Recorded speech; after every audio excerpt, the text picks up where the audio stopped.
del Congreso de la Soberanía, Celia. Muchas Celia gracias. Marín Chunti es periodista especializada en desarrollo de comunidades multiplataforma, de estilos de vida, especialmente en gastronomía, con experiencia de más de 25 años como periodista gastronómica y estilo de vida, fundadora del área de suplementos editoriales de los periódicos más importantes de México, creadora de publicaciones como Buena Mesa, Menú, Moda, De Última, Entre Muros, Daily del Mercedes-Benz, Fashion Week, periódicos como Reforma y El Universal, entre otras muchas publicaciones semanales, mensuales y semestrales. Ha estado preocupada siempre por impulsar la soberanía alimentaria en México y por construir alternativas viables para toda la gente. Ella y su socia, Sonia Ortiz, cultivan en Avándaro. Allá organizaron la aldea Avándaro desde 2018 para conectar el cultivo con la alimentación de alimentos frescos. Ahí tienen un huerto con camas de cultivo afuera de la cocina, utilizando la permacultura, eliminando químicos y fertilizantes, y combaten las plagas de forma natural, trabajando también la composta. Cultivan plantas medicinales y aromáticas, tienen más de 3,500 recetas de cocina natural, la mayoría mexicanas, todo de temporada. Y también trabajan con niños de una escuela para que tengan su huerto y puedan preparar su lunch y llevar a su casa alimentos, entendiendo también los niños los ciclos, los procesos, los tiempos que se lleva el producir la alimentación. Y bueno, todo esto va en contra de la lógica de la comida, de lo que le llaman fast food, comida rápida, pues que es ir al súper a comer comida empaquetada, con químicos, quién sabe cuándo se produjo, etcétera. Pues bienvenida, Celia, y pues escuchamos con atención todo lo que nos vas a compartir. Muchas gracias. Aquí vamos a empezar con, no sé si pueden ver, ¿se ve la presentación? Sí. Sí, muy bien. Pues el tema que hoy, hola, que hoy compete es soberanía alimentaria y gastronomía sostenible. Como ya decía Pablo en la presentación, soy periodista y actualmente me dedico a este mundo de la gastronomía. De hecho, vivo en Valle de Bravo y estamos desarrollando un proyecto que lo empezamos hace un mes, que se llama Gastrofoodie México Sustentable, cuyo objetivo es que a través del programa de Gastrofoodie México Sustentable, chefs sustentables integrantes del programa que empezamos aquí en Avándaro, recorran la República Mexicana llevando propuestas gastronómicas sostenibles, llenas de sabor a los diferentes estados del país, acompañados de un equipo de expertos en sostenibilidad, tanto de campo como de cocina, en pro de la regeneración del medio ambiente y de la soberanía alimentaria, con una cocina al natural de temporada que impulse el consumo local a través de capacitaciones. ¿Qué es la gastronomía sustentable o sostenible que tanto hemos escuchado? Es sinónimo de una cocina que tiene en cuenta el origen de los ingredientes, prácticas limpias de cultivo, precios justos al productor, así como la forma en que llegan al plato. A la gastronomía a veces se le denomina el arte de preparar una buena comida. También hace referencia a un estilo de cocina de una determinada zona o región. Suele definirse como los alimentos y la cocina de un lugar. En la sostenibilidad que implica realizar una actividad, por ejemplo, la agricultura, la pesca o incluso preparación de una comida, sin desperdiciar recursos naturales y poder continuarla en el futuro sin perjudicar el medio ambiente o la salud. ¿Por qué? Porque todo va de la mano, o sea, así como está la tierra, así es la alimentación que nosotros llega a nuestras mesas también. La gastronomía sostenible, como decíamos, es sinónimo de una cocina que tiene en cuenta el origen de los ingredientes, cómo se cultivan, cómo llegan a nuestros mercados y finalmente a nuestros platos. La soberanía alimentaria es el derecho que tienen todos los pueblos a decidir cómo producen, comercializan y consumen la comida. Esto lo hemos perdido en pro de una industrialización, una sobreindustrialización, ya no llamamos así, ya no es simplemente la cocina chatarra, ¿no? Hoy encontramos que los embutidos, pues no son embutidos al final del día, que el atún, pues ya no es atún de lata, ya tiene soya, ¿no? El porcentaje grande. Hemos ido perdiendo, ahora sí hemos ido confundiéndonos entre qué es bueno y qué es malo, qué es orgánico, qué es sostenible, qué es sustentable. O sea, nos manejan tantos temas que la verdad al final nos confunden. Y esa confusión, sobre todo en las nuevas generaciones y en el consumidor, pues al final te dicen que estás comiendo unos frijoles criollos que fueron rescatados, ¿no? La nueva campaña que trae ahí la costeña, pero tú te das cuenta que ese frijol pues ya no, tiene muchos más ingredientes y tiene conservadores y tiene pues una serie de cosas que no deberían de llevar, ¿no? Entonces nos van confundiendo, la mercadotecnia nos va confundiendo poco a poco hasta llegar a decir, bueno, voy a comer gluten free, sin grasas, no lácteos, y pues la realidad es que pues la mayoría de los productos procesados llevan una gran cantidad de azúcar, ¿no? Para que tu paladar se vuelva, pues le guste, se vuelva adicto y siga comiendo. Ponemos el gran ejemplo de cómo nuestro país, de ser la dieta modelo con la milpa mexicana, la triada, de repente somos el país con mayor número de obesidad infantil y vamos galopando hacia ello, ¿no? Nosotros ya tuvimos la oportunidad de tener, pues de consumir alimentos de temporada, de poder tomar una leche que fuera de vaca de verdad y no una de puros químicos que ya no sabes.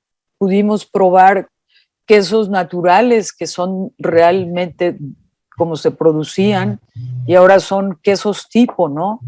Comemos todo menos lo que nos dice el empaque. Pero bueno, regresando a la soberanía alimentaria, es el derecho que tienen todos los pueblos a decidir cómo producen, comercializan y consumen la comida. Este derecho nos garantiza que la población disponga de métodos y productos alimentarios inocuos, nutritivos y ecológicamente sustentables.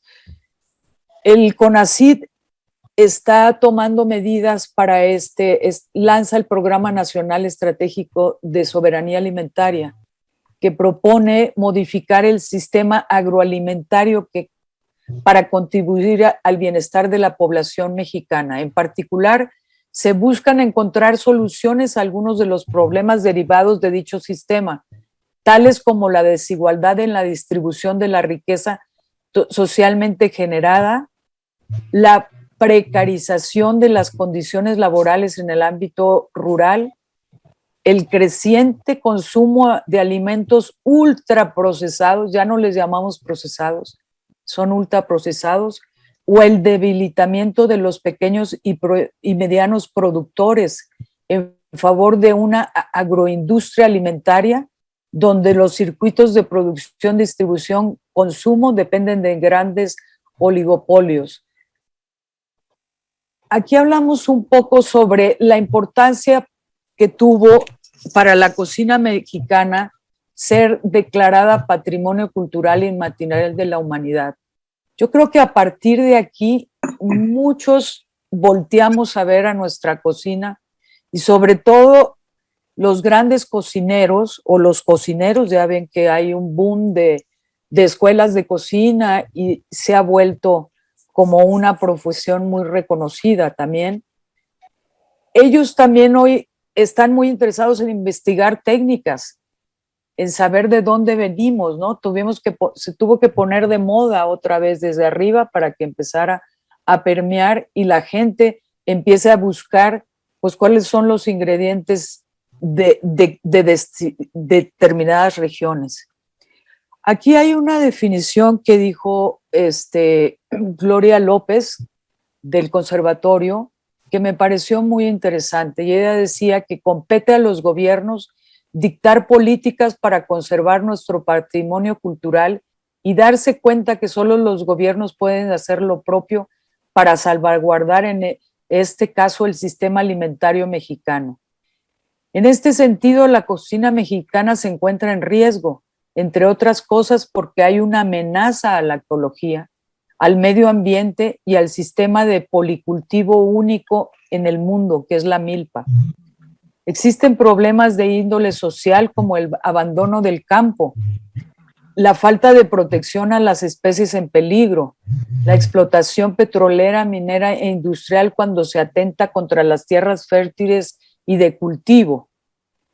Creo que aquí, en muy pocas palabras, en estos dos párrafos, reúne ese llamado a rescatar, ahora sí, cada una de nuestras, pues, de la herencia patrimonial que tenemos gastronómica, que es la milpa, ¿no? Y todo ese, es un sistema tan benéfico que, por ejemplo, tú tienes en el maíz, tienes en el frijol el nitrógeno, tienes en el tomate que te va a sacar algunas o en las calabazas, pero le vas dando la alimentación que necesita la tierra sin necesidad de ponerles químicos, porque uno u otro se ayuda, es un sistema simbiótico.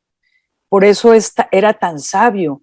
Hoy que cultivamos grandes hectáreas de solo maíz, obviamente tenemos que echarle químicos porque estamos acabando con ese equilibrio que necesita la tierra para tener un balance y que no te acabe en plagas o te acabe con tu producción.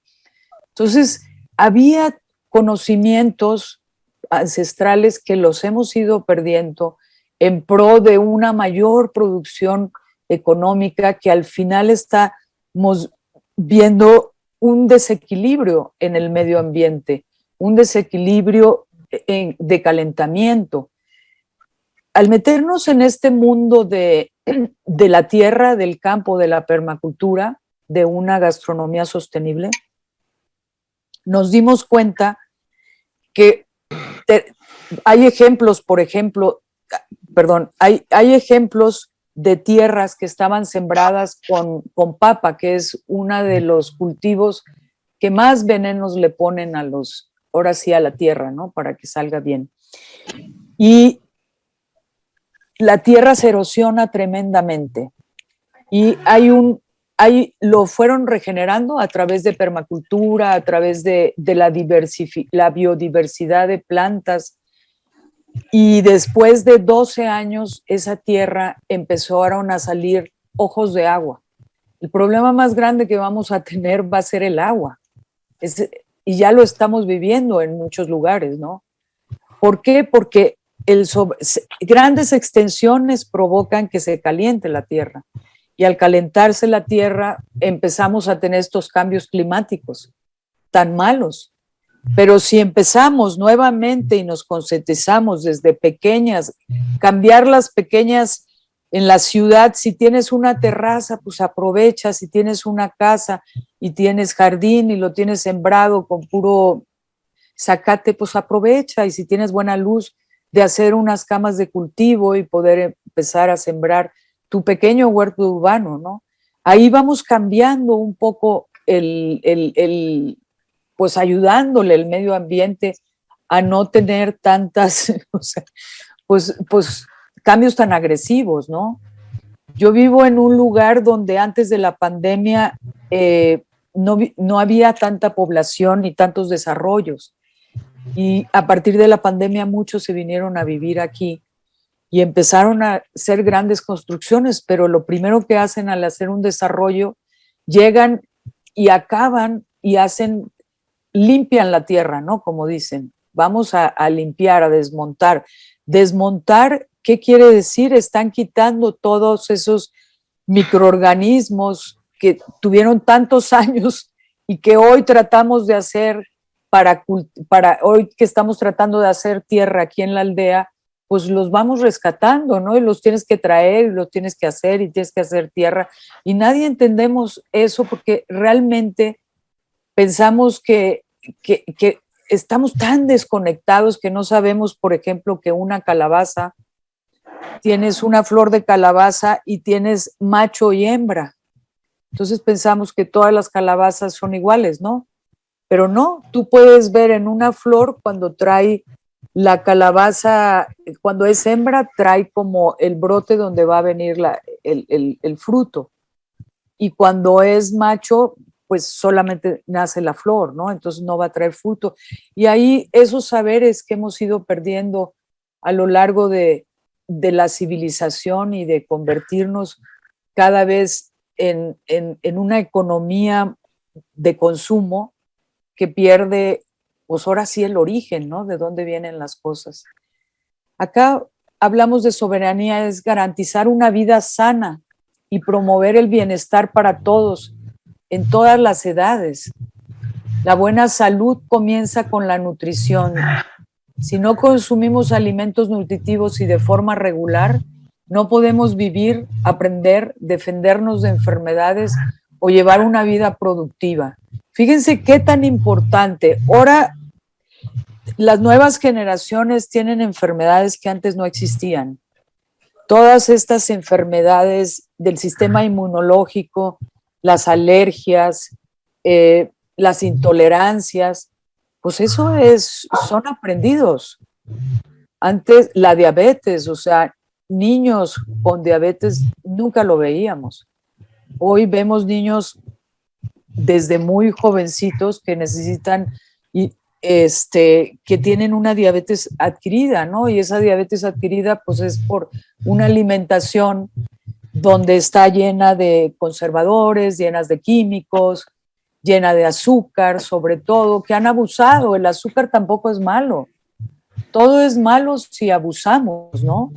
Pero si hacemos el azúcar de las frutas, pues es lo más saludable. El problema es que hoy a nuestros hijos, a los niños sobre todo, les llevan en sus loncheras un juguito artificial, ¿no? Y llevan puras cositas, jugos de colores y cosas enlatadas, y porque es más fácil. Y aparte dice que es saludable, ¿no?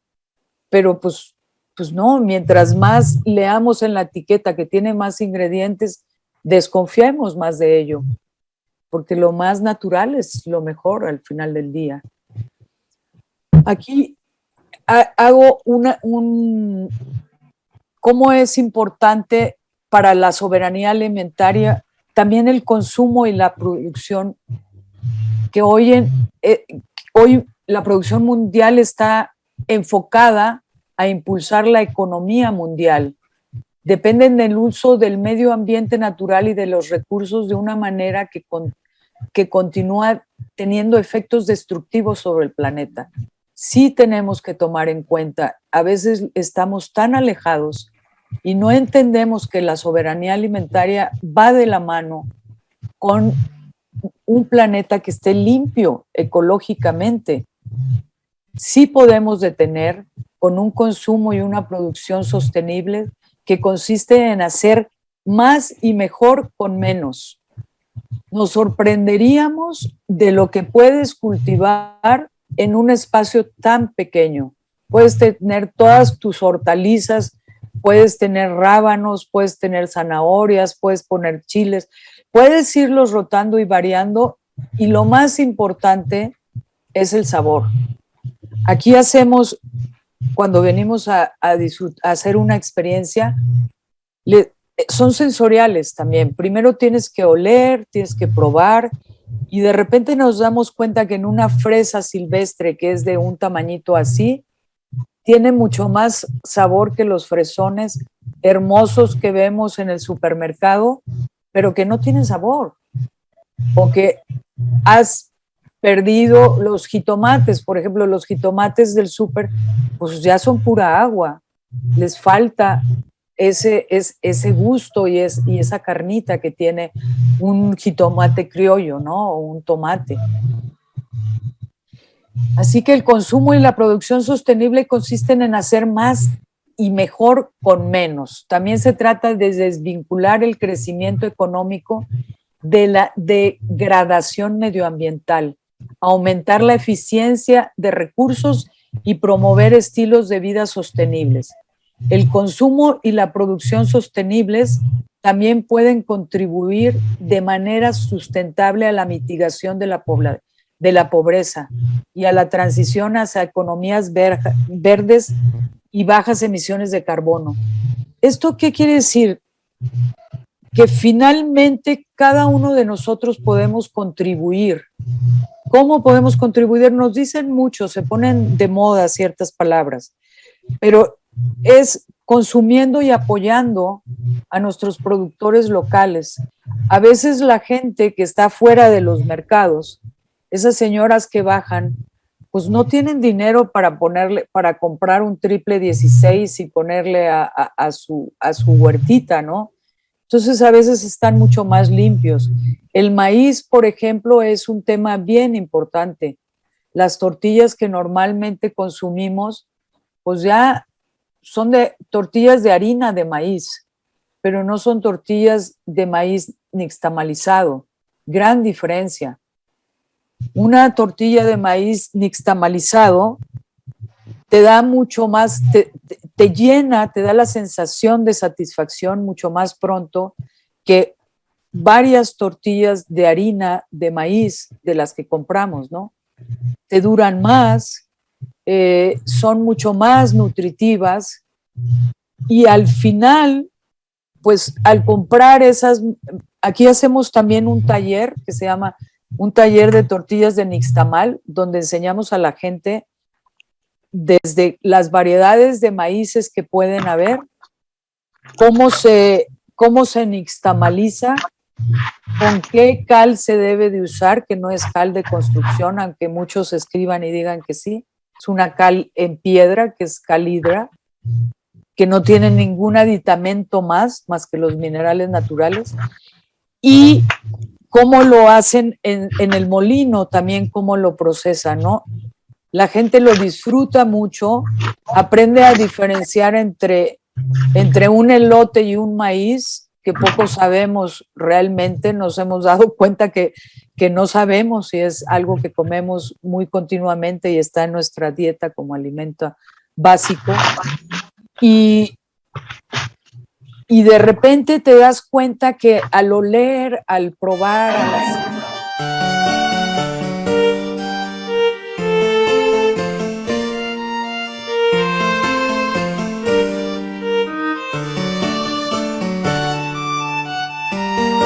¿Podemos apagar el micrófono?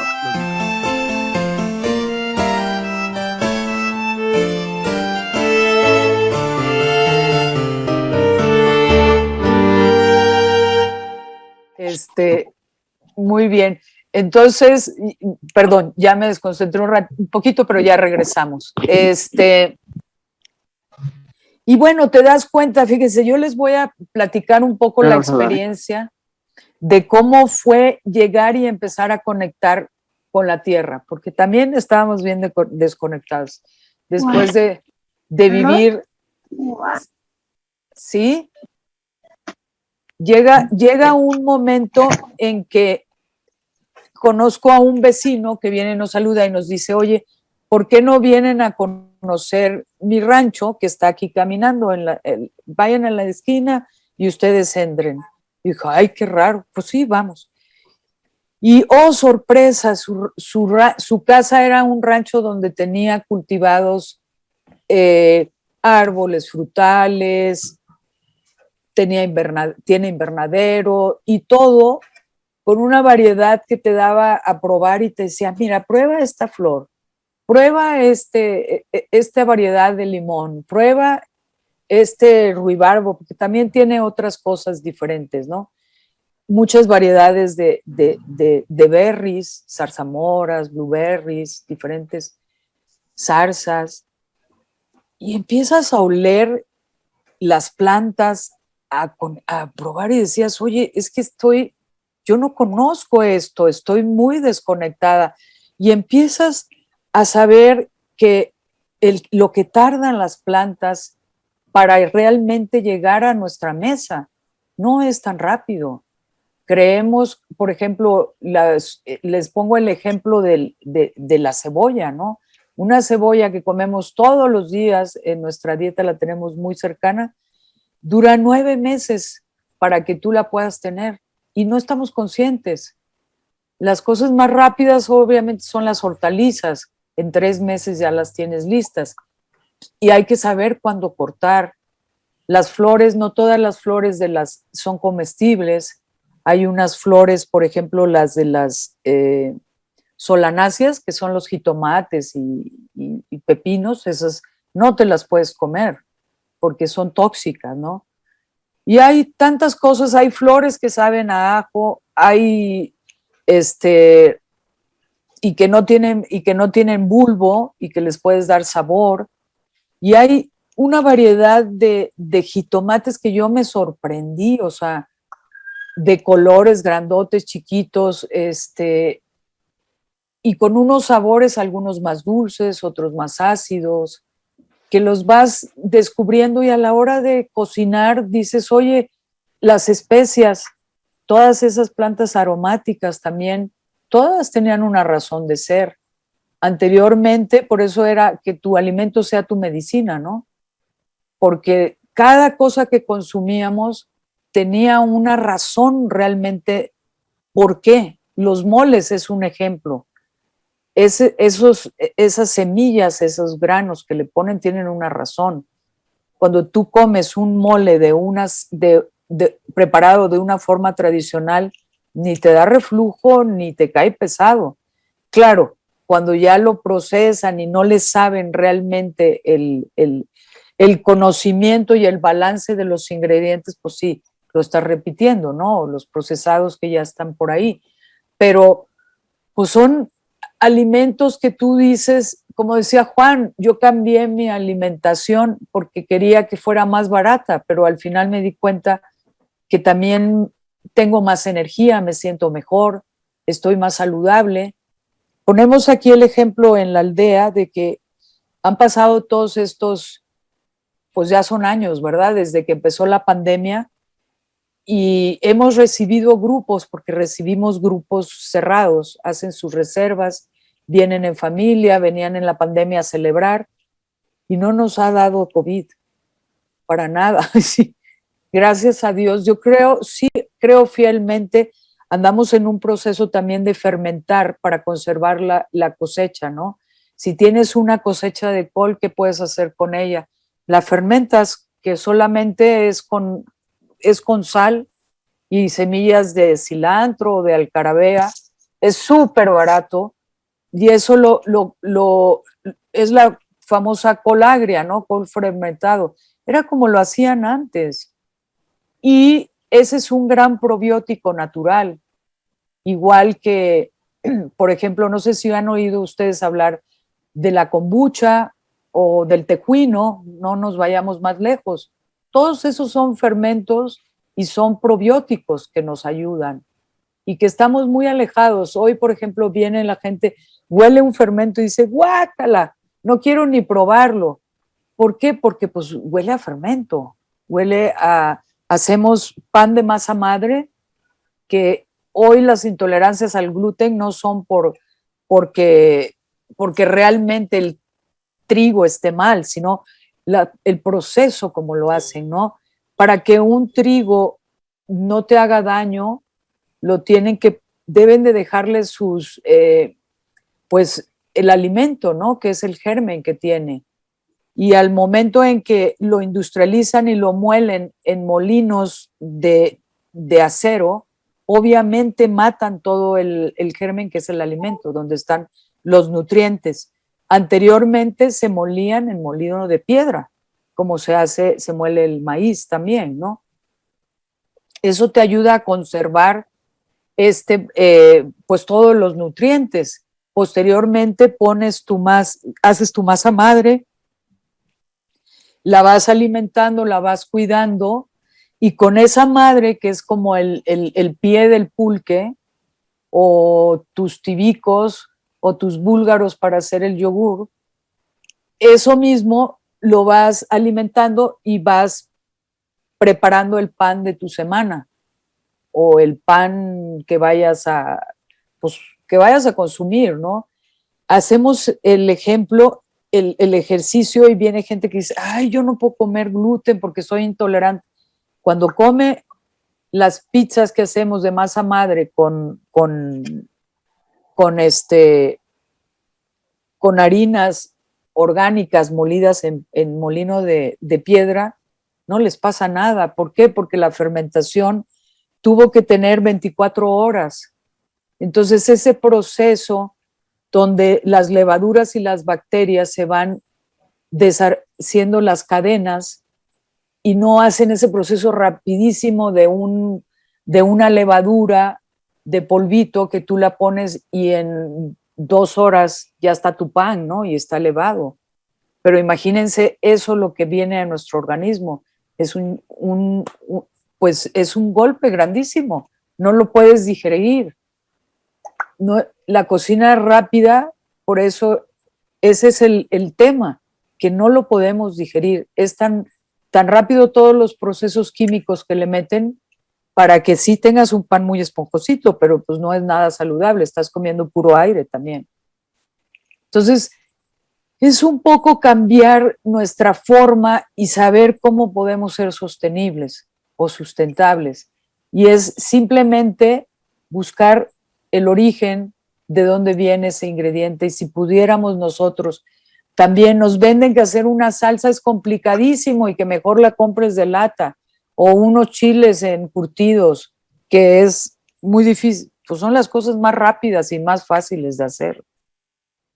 Y tratar de buscar que nuestro supermercado tenga más frutas y verduras y menos latas y bolsas industrializados, y creo que con eso vamos a apoyar muchísimo a nuestros productores locales, que es el consumo local, que es tan importante para que no desaparezcan nuestras tradiciones, y sobre todo para que podamos mantener una soberanía alimentaria que no venga de otros lados, sino que venga, que no tengamos que importar maíz, que no tengamos que importar pues todo. O sea, cuando sabemos que estamos importando maíz para las palomitas y que el maíz palomero de nuestro que sale de México está desapareciendo, pues dices, ay, pues sí es cierto, ¿no? Ahora comemos las palomitas de microondas que te hacen tanto daño. El azúcar tampoco es mala si no la consumes en tanto exceso, ni tampoco las grasas. Se ha descubierto que las grasas de cerdo son mucho más saludables que las grasas pues trans, esas que nos dicen, ¿no? Que han pasado por choques de calor muy alto y que en ese momento te hacen tanto daño como la de canola o esos aceites vegetales que te dicen que son muy saludables. Entonces, sí son temas que si regresamos a como comían antes, que no lo vamos a hacer de una forma pues tan rústica como se hacía, pero sí trayéndolo y volver a hacer con la tecnología que tenemos hoy las recetas de antaño, ¿no? A mí me preocupa mucho cuando yo veo que en todas las casas, en el 99%, 98% de las casas, la gente consume Nor Suiza o estos productos químicos para hacer que tu comida sepa más. Pues es una bomba la que nos estamos metiendo. cuando no necesitas nada de eso, donde les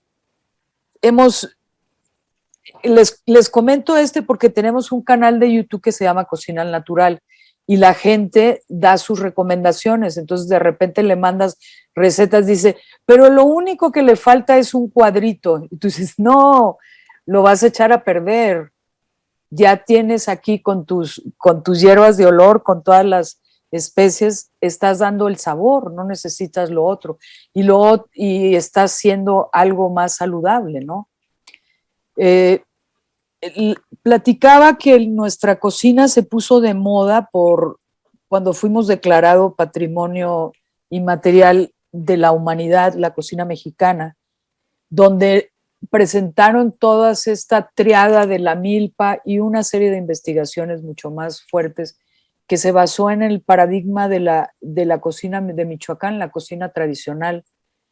Y ellos descubren y sobre todo, pues fue la primera cocina a la que se le dan este título y este nombramiento.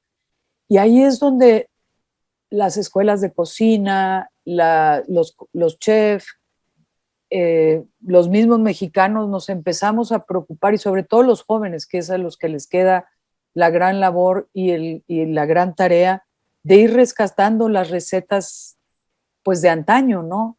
Esas que no llevaban, pues no llevaban nada, o sea, eran muy naturales y lo que consumíamos son de unos sabores impresionantes, donde puedes comer el sabor de un frijol, por ejemplo, que se cuece rapidísimo, porque lo compraste a los productores de tu estado, que sacaron el frijol, pues no el nuevo, no, pero sí en menos de en una hora ya lo tienes cocido. En cambio vas al súper, que tienes muchos, no sé cuántos años tendrán los frijoles ahí, y se tardan, pero muchísimo, lo tienes que poner luego a veces en olla express, ¿no? Y lo más importante de esta soberanía alimentaria y de la gastronomía sostenible son los sabores que te da la tierra, que no se pueden replicar. Yo digo que la industrialización trajo muchas cosas, trajo muchos beneficios, pero también nos globalizó y nos pasamos por una economía de consumo que perdió la ética, ¿no? Hoy es alarmante ver que en las fórmulas infantil los niños ya tienen glutamato monosódico y que no le ponen porque solamente a partir la FDA te obliga a que lo pongas si tienes más de un 80%. Entonces, el glutamato monosódico natural no es malo, pero cuando es sintético, pues claro que nos va a hacer daño. Claro que vamos a nacer con ciertas enfermedades que antes no teníamos. Yo pongo el ejemplo de la película Roma, no sé si la vieron, que se desarrolla en los años 50. Todos los mexicanos éramos delgados, no había obesidad. Se comía diferente, se hacía más ejercicio, se caminaba más, los juegos eran diferentes, y ese estilo de vida también ha ido quedando atrás, y en las grandes ciudades hoy creo que lo más preocupante, y por quienes tenemos que tener más interés y preocupación, es por los niños, porque los niños sí están bombardeados de todo procesado. Entonces, viviendo en un país donde hay tantas frutas naturales y tantos jugos naturales, consumimos pues jugos procesados que tienen pues una cantidad de azúcar y de colorantes y de químicos para que se mantengan pues mucho, ¿no? Yo recuerdo cuando ya era joven, sí tomabas una Coca-Cola en tu casa, pero era, de vez en cuando. No era todos los días. Abrías una lata, pues sí, a lo mejor te traían una lata de conserva de algo, pero era una vez al mes, no todos los días. Hoy nuestro súper, cuando vamos a comprar, la mayoría vemos todo empacado, todo viene en empaque. Entonces, todo el tiempo de ese proceso que han vivido, pues es una locura. Y eso es lo que nos comemos y por eso estamos perdiendo realmente esa soberanía alimentaria. Todo lo importamos cuando debemos de apoyar las producciones locales, el consumo local, pues impulsar, digo, después de esto va a ser la única forma que vamos a poder salir de un mundo tan contaminado, ¿no? La idea de este Gastrofood México Sustentable es llevar a toda la República, empezando por Avándaro. ¿Por qué Avándaro? Porque aquí hay un movimiento muy fuerte de productores orgánicos y agroecológicos que están llegando llevan sus productos y los consumen ellos mismos y se venden aquí en mercados locales, ¿no? Entonces, la idea es llevarlo a los diferentes lugares porque la gente a veces no sabe bien qué quiere decir una gastronomía sustentable. Sí es quitar un poco de empaques, pero es comer lo más natural posible, lo de temporada, lo local, ayudar a tu economía, ayudar a que esos procesos tradicionales de los agricultores no se pierdan y no desaparezcan ciertas preparaciones, ciertas formas de ancestrales que si no quedan, pues ahora sí, por escrito o pues van a desaparecer, ¿no? Y que la gente las vuelva a replicar. Muy bien, creo que he hablado mucho, no sé si los estoy durmiendo. Si quieren preguntar, no, yo estaría feliz para que sea un Muy poco bien, más. Celia. Pasamos a las intervenciones y preguntas. Si gustas quitar la pantalla, sí, claro que compartida sí, para vernos. Y ¿quién? Bueno, recordemos que son intervenciones de 3 minutos. ¿Quién quiere tomar la palabra? Juan. Una pregunta. Hay un tipo de limón que no sé a qué se debe, que lo digo porque no sé si sean sus capacidades sí, yo le llamo citronar, ¿no? No sé si sea correcto el término. Cuando preparas un ceviche, sí, el limón, cuando compras un limón del súper, no citrona, no genera el sabor del ceviche. Y sin embargo, compras el chiquito, el que venden el Colima. El Colima, ese sí da el sabor del ceviche. ¿Esto tiene algo que ver con la producción industrial o algo así? Sí, fíjate que con les echan tantos químicos y luego también los limones cuando los ponen un aceitito afuera para que se vean muy bonitos y brillosos, lo ponen a toda la fruta y a los vegetales también, a los pepinos y todo. Pero todo eso les va quitando sabor y son aditamentos químicos que no te dejan hacer el proceso natural del limón que compras o que tienes en tu árbol o que te vende la señora en el mercado, ¿no? Uh-huh. Esa es la diferencia. Sí, la industrialización, fíjate, al momento en que haces una conserva de pepinos, cuando los pepinos los compras en el súper y los uh-huh. quieres procesar, que nada más es echarle sal y alguna hierbita, se hacen aguados, por más que los limpies y los lavas. Entonces se te ponen aguado y no queda así el crocante del pepino, ¿no? Entonces sí tiene mucho que ver y no sabemos muchas veces. Uh-huh.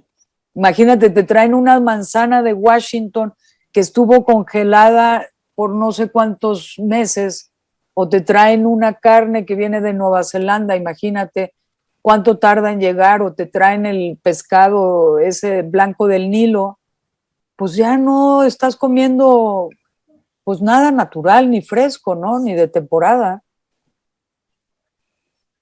Muy bien, Juan. Gracias. Sí. ¿Alguien más?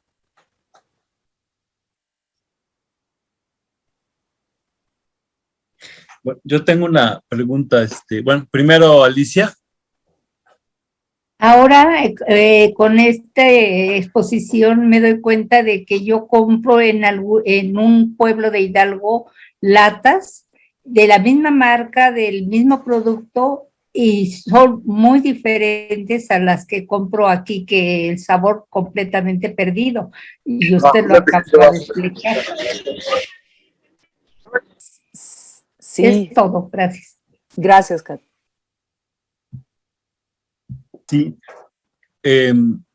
Una pregunta, porque hablabas de que con la permacultura evitan los químicos y los fertilizantes. Mi pregunta es, ¿un fertilizante natural no es benéfico? Los naturales sí, que los haces Ok. con las mismas plantas. Claro, hay fertilizantes naturales que no llevan químicos. Ajá. Por supuesto, es el mismo proceso, pero sin utilizar químicos. Y también hay para acabar con las plagas que no llevan químico. Por ejemplo, usas el ajo, usas la ortiga, usas chiles y con eso matas plagas, ¿no? También se alejan. Muy bien. Willebaldo, Juan y luego Héctor. Muy interesante la plática, realmente de excesiva ilustración y nos muestra el desconocimiento real que tenemos de procesos de la propia naturaleza. Hay una cuestión, bueno, muy interesante, el problema es de las grandes ciudades, las grandes metrópolis, que requieren de un proceso de comercialización muy importante que impacta en este proceso de transformación que debe recibir la atención a la producción natural. ¿Cómo podremos atender ese tipo de demandas? Acaba de plantear, por ejemplo, que las zonas ejidales, las zonas rurales, pues están siendo desatendidas por los campos y se convierten en futuros conglomerados urbanos, y esto va impactando en el campo y va haciendo más difícil el problema de comercialización, así como ir sustituyendo la producción industrial por la producción natural. ¿Es cuánto? Es correcto, es un gran problema y tenemos que partir de educación, de ir capacitando. Fíjate, el problema es tan grave que en las escuelas y las universidades de agronomía, por ejemplo, te enseñan, vienen los ingenieros agrónomos salen con el triple 16 porque no creen que puedan utilizar cosas naturales. Entonces ellos son los que los van capacitando y los enseñan desde estudiantes, y fíjate cómo te van cambiando el chip.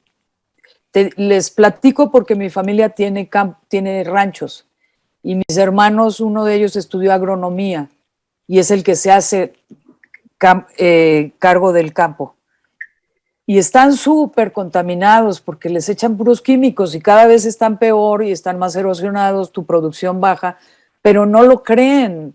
Entonces yo trato de llevarlo, mira, te voy a enseñar un lugar donde, es que no, porque si el de al lado está contaminado, pues ya yo también estoy contaminado. No es verdad, o sea, tú estás contaminado, pero vas a ir ayudando que el de al lado vaya viendo que tu producción va creciendo y también vaya cambiando. Es una forma que pudiéramos hacer. Y por otro lado, Hildebardo, es la educación y concientizarnos y buscar dónde. Porque preguntaban, ¿dónde puedo comer una tortilla de nixtamal que no sea de harina de nixtamal? Y hay bien poquitos lugares realmente en las grandes ciudades. Entonces, uno que otro que se está poniendo de moda, o las señoras en los mercados que todavía lo hacen, ¿no? Espero haber contestado parte de tu pregunta, que es muy interesante. Gracias, Celia. Héctor, luego Juan y luego Francisco. Buenas noches, gracias. Buenas noches. También va en función de lo que acaba de comentar el compañero Wildebaldo. ¿Cómo mencionó usted, señora Celia, que se hacen, por ejemplo, mercados de ahí en Avándaro y en Valle de Bravo de productos orgánicos. La pregunta radica en eso, ¿cómo crea esas redes de comercialización y cómo establecen los precios? Porque, bueno, tengo entendido que acá en la Ciudad de México y zona metropolitana, donde yo vivo, Sí. los productos orgánicos son más caros que los que venden en las centrales de abastos. Me imagino que tiene que ver con el proceso de producción, cultivo y comercialización, lo que mencionó, pero creo que esa sí es una cuestión que se debe de atender porque sí son como 2 o 3 veces más caros que los productos que se venden, por ejemplo, en Iztapalapa, en la central de abastos, acá en las bodegas en Atizapán de Zaragoza, ¿no? Sí, fíjate que es buen tema para tocar, Héctor. Yo les pongo el ejemplo y les digo, a lo mejor si es un 30% más caro que el otro, tiene más sabor, pero te vas a evitar hospitales y enfermedades. Entonces, a veces creemos en verduras, a lo mejor te va a salir un poco más caro, un 30%. Pero si tú lo compras en latas y procesados, compara los precios y no va a ser así. De una central de abastos sí te creo que sea mucho más barato y tomemos en cuenta la salud en esa parte, por favor. Y ahí cuando tú te das cuenta cuánto gastas en medicamentos para tu sistema digestivo y lo prorrateas, te vas a dar cuenta que a lo mejor no está tan caro, ¿eh? Muy bien, espero haber contestado. Sí, gracias, Celia. Juan.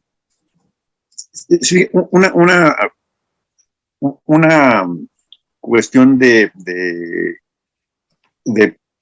por ejemplo, en las ciudades ha habido muchos intentos de generar las hortalizas en la azotea. Uh-huh. Y estas hortalizas en general se llegan a hacer y una de las cosas que noto es que empiezan estos procesos, pero viene cuando son edificios, no se logra socializar, integrar a toda una comunidad en el proceso. ¿Y qué experiencias tienen ustedes ya haciendo esto? Porque es un intento que yo no he podido hacer. Yo veo edificios muy grandes, sí. Y luego hay edificios que son pequeñitos y ni en esos a veces se logra. Sí. Claro, mira, te voy a poner el ejemplo. Yo vivía en la Ciudad de México muchos años, 25 años, y vivíamos en un edificio ahí en la del Valle. Y en la terraza sembramos una piña. Se tardó 2 años en una maceta. Que la cortas y la pones y ahí estaba y la regaba y todo. Y se dio, una piña estuvo buenísima. No te digo que empieces con esos, te digo que empieces con hortalizas, que empieces con cosas que son más rápidas y que te pueden, para que no te desmotives. Si te metes a la aldea Avándaro, ahí damos unos cursos de cómo iniciar tu huerto en maceta, porque creo que ese es uno de los puntos más importantes. La gente tiene que ir perdiéndole el miedo a sembrar, no es tan complicado ni tan difícil. Y tú vas alimentando, empiezas con algo luego sembramos jitomates, que eso es lo primero que queremos todos, y se te van a dar muy bonitos, pero a la siguiente temporada no se te van a dar porque son grandes consumidores de nitrógeno. Entonces necesitas sembrar ahí alguna leguminosa para que te vuelva a nitrogenar la tierra. Y es el cultivo que deben de estar mezclados, ¿no? Para que se ayuden. Pero sí empieza, hay huerto urbano, por ahí está Gaby Vargas, que si la googleamos luego les mando por ahí algo de información, o con Pablo para que se las comparta donde pueden.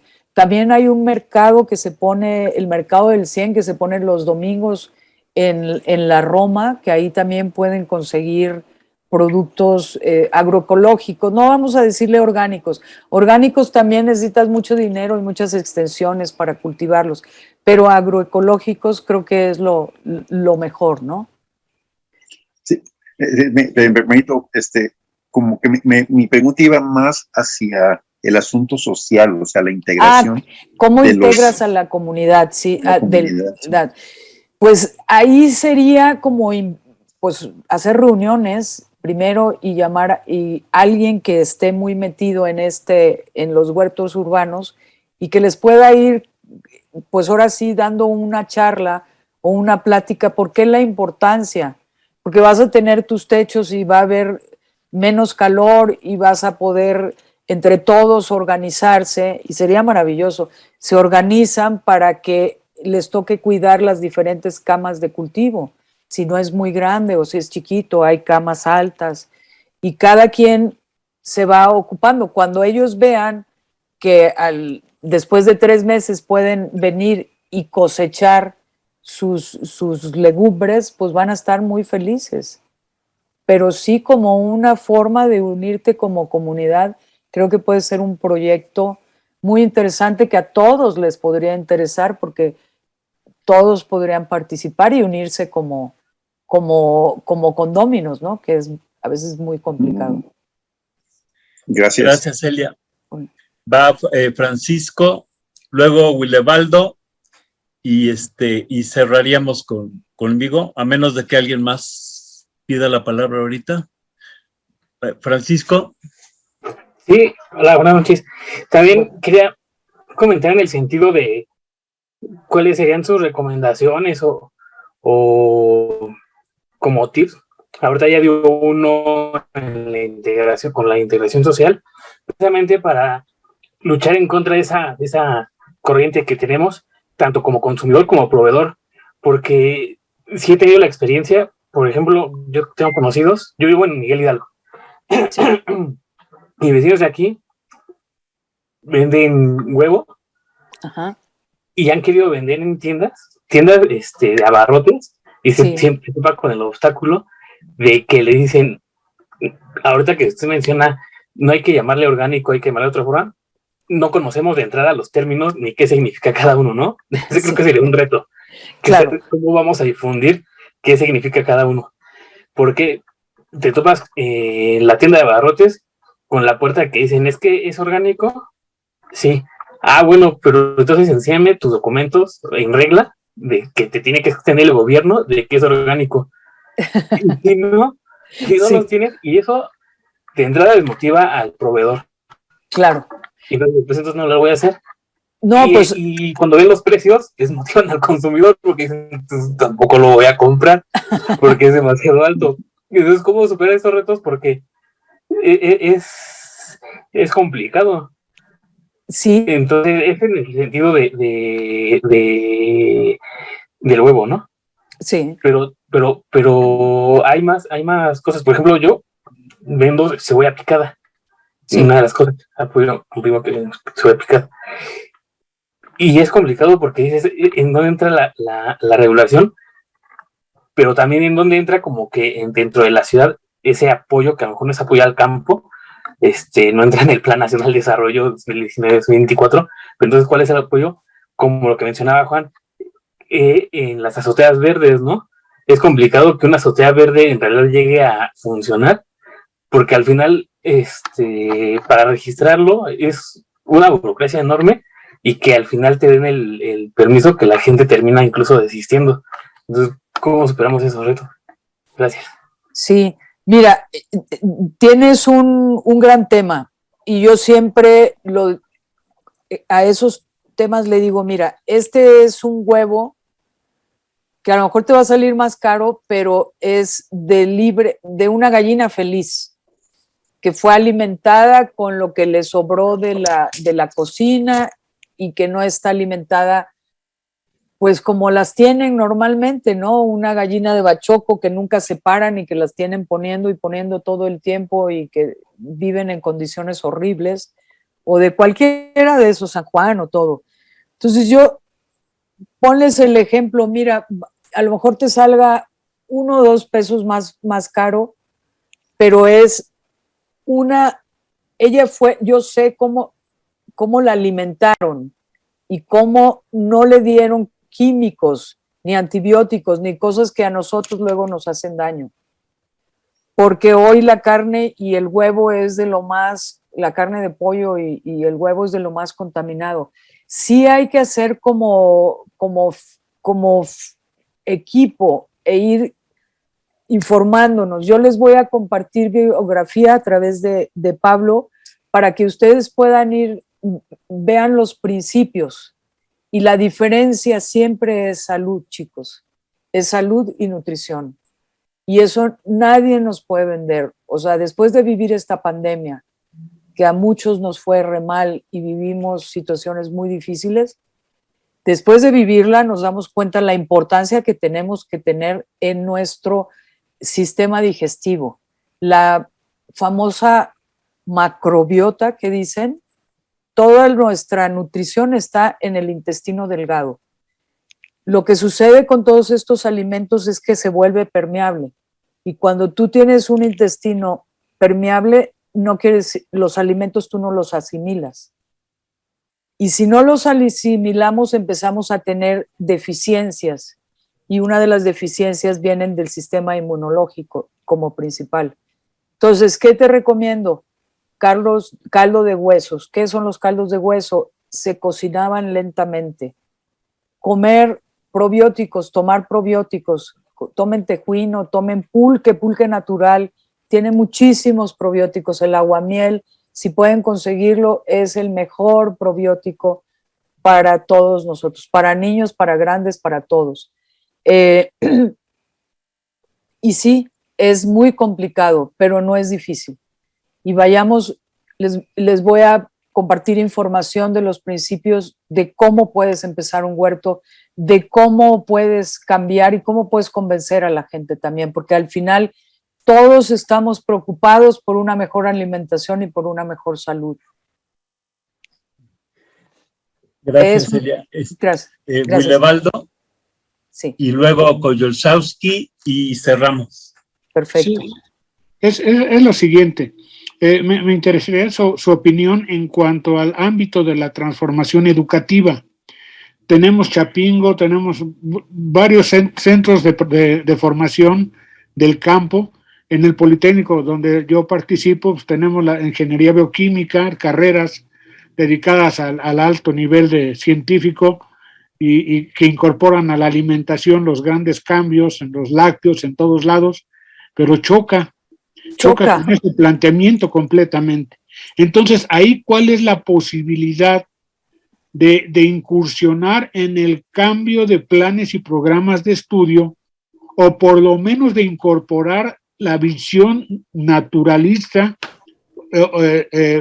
que seguramente ya se tiene por la experiencia, por el rescate a la cultura madre, que pudiera ir influyendo en los centros de educación superior? Ahorita están creando muchas escuelas universitarias, pero no sé cuántas estén abocadas a eso. Por ejemplo, Politécnico tenía medicina rural, se abandonó y únicamente ya se fue a la cuestión científica, tecnológica, más que científica, tecnológica o junto, pero se abandonó todo lo natural. Y esto es importante. Es esencial. Yo creo que, esa parte yo creo diste un tema muy importante y es las universidades. Creo que existe una sola universidad del medio ambiente y está aquí en Valle de Bravo. No hay. Las universidades grandes como las que tuve, la UNAM, el Politécnico, todas deberían de tener una materia. Incluso ahorita estamos luchando para que las carreras de gastronomía tengan una materia que sea gastronomía sustentable o gastronomía sostenible. Y las carreras de agronomía deberían de estar preocupados, y de alimentos importantísimos, en lo natural, en el origen, porque ahí había mucha sabiduría. Hay un té que desarrolló, bueno, que hizo una investigación, creo que el Politécnico, el Cinternar, no sé cuál realmente, ahorita lo olvidé, y se llama cuachalalate. Han descubierto que esta corteza de este árbol, que solo está, que es mexicano, tiene propiedades para el sistema digestivo, para acabar con todos esos, cuando tienes gastritis, reflujo, incluso para cáncer de colon.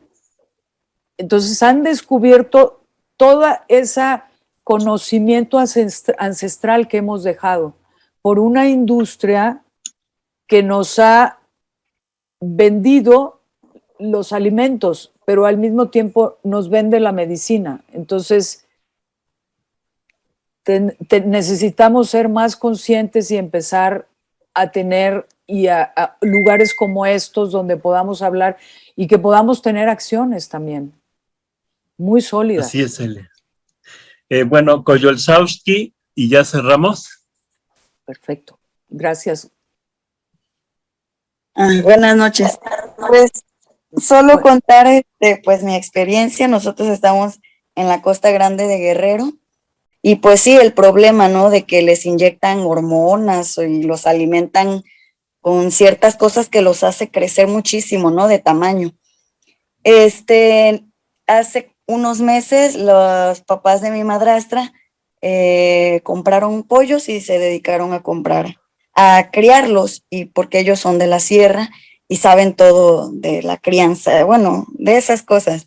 Sí. Entonces, sí llevamos meses comiendo de este pollo que ellos alimentan, que no les inyectan hormonas y que sí, obviamente es más tardado el proceso, bueno, de que crecen y todo, pero uno tiene la certeza de que pues no tienen nada, pues, que nos pueda hacer algún daño, bueno, eso creo. Y sí, el tamaño es mucho más pequeñito, son unas piernitas así chiquitas, pero sí se nota la diferencia, es más duro, la piel es hasta sabe mejor. Bueno, a mí sí ya me acostumbré a verlo, porque al principio yo decía, ay, el tamaño y todo, y bueno, ahora como 2 piezas, ¿verdad? De todo, pero sí, eso. Y igual la carne, aquí hay ciertos ganaderos que no usan hormonas y ya uno sabe, ¿no? Fulanito de tal no usa hormonas en las vacas o en la carne de res, y ya uno sabe dónde comprar, porque aquí en la cabecera municipal, que está a 39 kilómetros, que está a media hora, a veces la gente viaja a La Aurrera, porque lo acaban de abrir también, a comprar la carne más barata, pero obviamente no es como la carne de los productores de aquí, que pues algunos de los que se sabe que no usan nada de químicos, ya saben, pero hay gente que por la economía pues prefiere ir hasta la cabecera y comprar las cosas que hay en el Aurrera pues más baratas, como la carne o ese tipo de cosas. Pues era contar solo eso. Sí está muy crítica la situación porque ya todo acaparan y sí. Pero lo bueno aquí es que todos nos conocemos y sabemos quién puede vender. También con lo del mango, somos primer lugar a nivel nacional en producción de mango. ¿De mango Manila? Hay diferentes, hay como 4. Entonces, ya también, como están haciéndose acuerdos con otros países, se está exportando Canadá, Alemania, y varios países, entonces sí les piden esos certificados de que las huertas no usen químicos. Y hay un problema grandísimo porque todos usan químicos. Entonces, no sé cómo se vaya a hacer ahí, porque mis suegros sí se dedican a la producción de mango, Sí. Son maestros jubilados, pero nunca les he preguntado cómo van a hacer para desintoxicar, o no sé cómo se le diga, algo equivocado. Sí. Todas esas huertas que ya por años usaron químicos. Muchas gracias. No, pues Gracias, Cruzas. gracias. Pues sí se puede. Nada más que hay que empezar, que empiece con poquito, no todas las hectáreas, que vaya poco a poco y va limpiando para que no pierda tampoco su producción, ¿no? Pero Sí. Pues, bueno, muchas gracias, Celia, por esta muy interesante plática. Nosotros aquí en el Congreso de la Soberanía reivindicamos mucho la soberanía local y cómo la soberanía tiene que partir de las propias comunidades. Pensamos que las comunidades se tienen que organizar incluso para sembrar sus propios alimentos, como en la época anterior a la invasión española, cada calpulli sembraba sus alimentos. Entonces, en el tema de las ciudades, pues reivindicamos que se realicen huertos urbanos, huertos familiares, o sea, en todos lados podemos producir nuestros alimentos, ¿no? Lo más posible. Entonces creo que pues la salida es esa, desde la comunidad, y en la producción de alimentos sanos y accesibles, pues qué mejor que en tu propio lugar. Pues muchísimas gracias. Creo que es un tema muy importante. A ver cuándo nos organizamos para ir a Vándaro y conocer tu experiencia. será un gusto. Y pues arrieros somos, en el camino andamos. Espero en otra ocasión que nos des la oportunidad de darnos otra plática. Pues con mucho gusto, yo les agradezco mucho y efectivamente haciendo comunidades como vamos a poder cambiar este mundo y nuestra alimentación. Gracias, Pablo. Sí. Y tiene que cambiar, o sea, ya llegamos a un punto en que las cosas tienen que cambiar. Pues muy buenas noches a todas, todos, todes. Buenas noches. Buenas noches. Muchas gracias. Muchas gracias. Buenas noches. Buenas noches. Buenas noches. Gracias, Celia. Gracias a ti, Pablo. Hasta pronto. Hasta pronto.